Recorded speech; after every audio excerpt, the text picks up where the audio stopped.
हाल ही में बॉलीवुड अभिनेता अमिताभ बच्चन ने अपने बयानों से सबको हैरान कर दिया।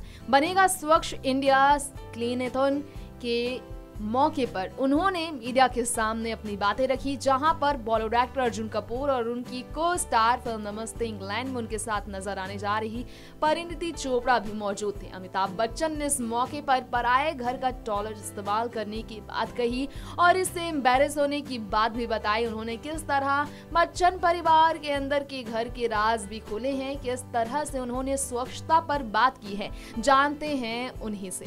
Clean environment coexist. So that's one of the questions which one of the students have asked, that he wants to know that what Mr. Bachchan thinks about if technology and clean environment can coexist. I'll just take in one more question and then if we can have answers from Mr. Bachchan. Yes, please. Just give us your name and what is the question you want to ask him. Good afternoon, sir. I'm Aryan Panikar from grade 9 from Hiranandani Foundation School International. So my question to you is, what all have you incorporated into your life? What changes have you made so that you could, what have you done so that your carbon footprint could get reduced? Yeah. Right. So these are some very interesting questions. If I'd like to toss them to Mr. Bachchan right now. And of course the children have also prepared an act which they would like to present. Yeah, let me answer. So would you like to see the act first or do we have a reply from Mr. Bachchan? Let me answer the question first. To answer the first one, where you asked whether technology and environment can coexist. Yes, most certainly they can. And if you've been watching this program earlier on, we were speaking to the Minister of Atomic Energy and Space, and this was exactly one of the questions I asked him. You know, we're always accused that you're a nation that has atomic power, you have space stations, you have rockets flying up, you have missiles and all kinds of stuff, but you don't have the technology used for basic things. And can that be possible?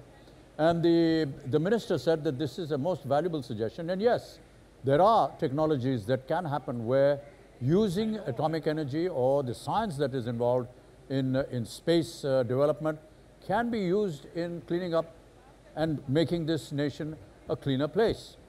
I asked a question for another gentleman. You know, we have the GPS system and we are able to find out the location where we are driving to.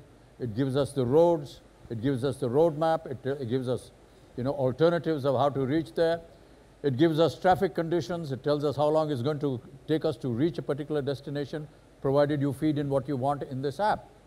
But can there be an app, and in this app, can there be also a provision where the GPS can tell us where the next toilet is going to be? Because there are many times in big cities where there are traffic jams, particularly in Delhi and Mumbai, I've noticed, even in Bangalore.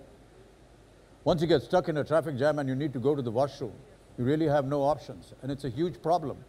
And I didn't mind confessing that at my age, you know, you need to go to the toilet quite often. And there have been many occasions when I've been stuck in traffic and I have had to need to go there urgently, and I've had to get out of the car and just, you know, slam my way into somebody's home and say, I need a toilet. I don't think I would like to do that. It's a little embarrassing for me and also embarrassing for the house that I walked into. But if there was a scientific system, and most certainly through this atomic energy and the science that is being developed there, there should be certain provisions for that. To answer the second question where you said, what have you done personally? Well, you know, in your own house, that's the first place that you need to look after.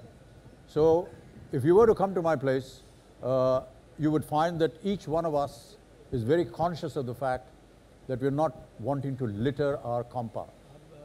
I introduced the idea of Mere 10 Gaz, which said that if you clean up just 10 yards around the area where you live, you can clean up the entire region that you're living in. And I try and propagate that. On our shooting schedules, when we are shooting outdoors, there was always this habit of really dirtying the place up. Now we have insisted that there must be trash cans where we shoot out in the outdoors, and make sure that we leave the location cleaner than how we got it when we got in there. Not only that, even in our studios, now there is huge provision where we shoot for any kind of garbage that is being generated there to put it into this garbage can and get rid of it. So these are some of the things that we are conscious of, and this is an answer to some of the questions that you asked.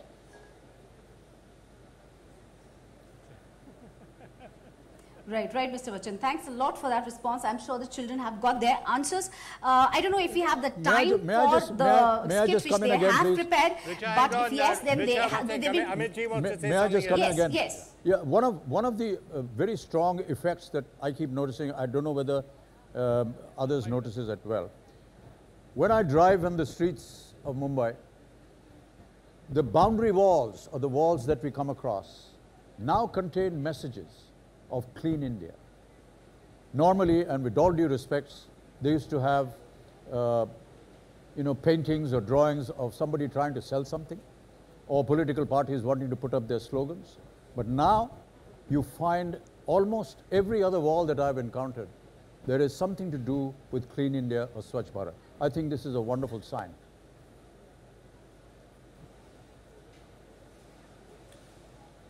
Right.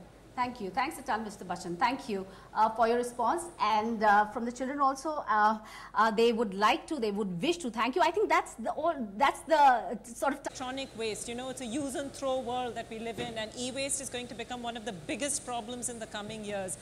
So if I can come across to you, Mr. Nitin, basically you've been advising the government in a big way on how to deal with waste, and you're in a looking forward kind of way, and what is the best way to deal with waste. So if you can really quickly kind of give us a picture on what that is. So waste is a very complex problem. It needs to be looked at systemically. It is 5 layers that come into account. So there's the behavioral layer, how people like you and me behave, and there's a lot of work that all of us have done over the last 3 or 4 years. So that layer is sort of being worked on. But e-waste specifically and other waste streams which come together are actually, so there's a bunch of people on the supply side who manage this waste. They're very fragmented. Often there isn't enough value in the waste stream for there to be viable business model. So you see a lot of actually extremely hazardous e-waste work that happens very informally in multiple slums in urban and rural India. The third layer then is just the policy that the government has. Again, policy which flows down from in terms of the center and the state policy, and also how it gets acted through institutions at different levels. There's huge amounts of fragmentation because the field of e-waste is rapidly evolving. 10 years ago, we were thinking of e-waste only in terms of computers and mobile phones. But now, if you, the average car actually has much more electronics than the phone or a computer, right? So the boundaries of what needs to be regulated, etc. Those are. That's Tamal on the guitars. Thank you so much.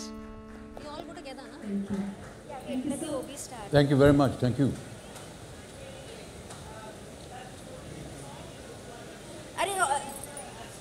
Boss को स्वाति का mic चालू करना, आप लोग नहीं देख रहे हैं? ये अंदर से चालू करें, मैं इधर से चालू करते हैं।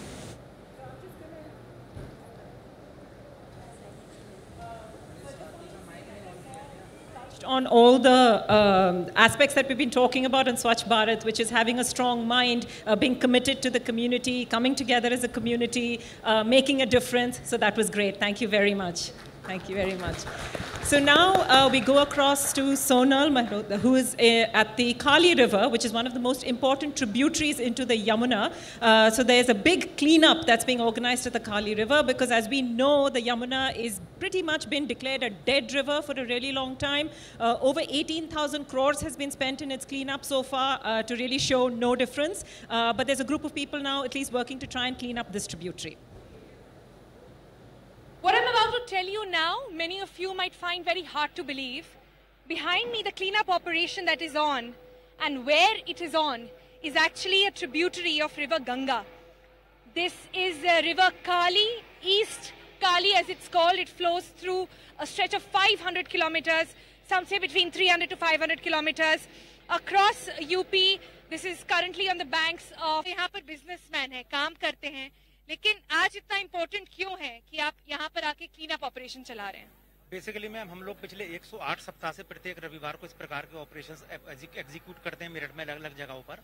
और अभी हमारे मित्र हैं रमन त्यागी जी, जो जिन्होंने इस सारे कार्यक्रम को आज संयोजित किया है। हम उनके इन्विटेशन पर इस नदी को साफ करने के लिए आए हैं और 108 सप्ताह से कर रहे हैं निरंतर, विदाउट एनी ब्रेक। अगर आप भी बनना चाहते हैं एंकर और रिपोर्टर, वीडियो एडिटर, कैमरामैन या फिर स्क्रिप्ट राइटर, तो हमें संपर्क करें।